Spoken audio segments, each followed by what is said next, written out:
తేల్చే అవకాశం కనిపిస్తుంది. N convention కూల్చివేతపై స్పందించారు హైడ్రా కమిషనర్ రంగనాథ్. అసలు ఎన్ కన్వెన్షన్ కు పర్మిషన్ లేదని వివరణ ఇచ్చారు. FTL పరిధిపై 2014లో నాగార్జున కోర్టును ఆశ్రయించారని, అందుకు కోర్టు నాగార్జున సమక్షంలో FTL పరిధిపై సర్వే చేయాలని ఆదేశించిందని వివరించారు. నాగార్జున చెప్పినట్టు చెరువులో వారికి పట్టా ఉండొచ్చని, కానీ అది వ్యవసాయం చేయడానికి మాత్రమే అనుమతి ఉందని, నిర్మాణాలకు అనుమతి లేదని తెలిపారు రంగనాథ్.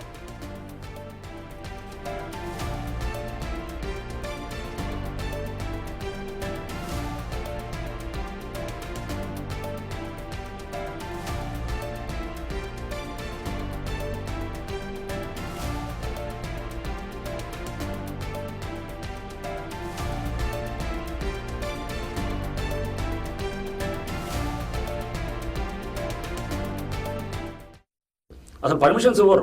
జిహెచ్ఎంసీ పర్మిషన్ లేదు. For example N convention permission లేదు. కట్టిన స్ట్రక్చర్ అంతా కూడా it is into the FTL లో ఉన్నప్పుడు దానికి స్ట్రక్చర్కే పర్మిషన్ లేదు.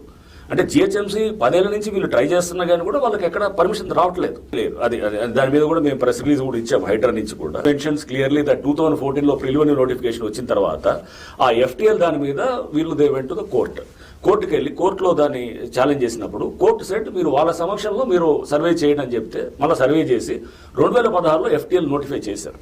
ఫైనల్ నోటిఫికేషన్ అనమాట. నోటిఫై చేసిన తర్వాత ఆ తర్వాత కూడా వాళ్ళు సివిల్ అక్కడ ఏది లోకల్గా ఉన్నటువంటి కుకట్పల్లి కోర్టులో ఫైల్ చేశారు. ఎప్పుడు పేపర్ల మీద అన్నీ నడిచాయి. పేపర్ల మీద జరగాల్సింది ఏంటంటే అక్కడ ఏది ఇది ఇల్లీగల్ స్ట్రక్చర్ అని, ఇది BRS లో బిల్డింగ్ రెగ్యులేషన్ స్కీమ్లో కూడా వీళ్ళు అప్లై చేసుకున్నారు. చేస్తే దాన్ని కూడా రిజెక్ట్ చేశారు. అప్పుడు రిజెక్ట్ చేసి ఇవన్నీ జరిగినాయి, గతంలో జరిగినాయి.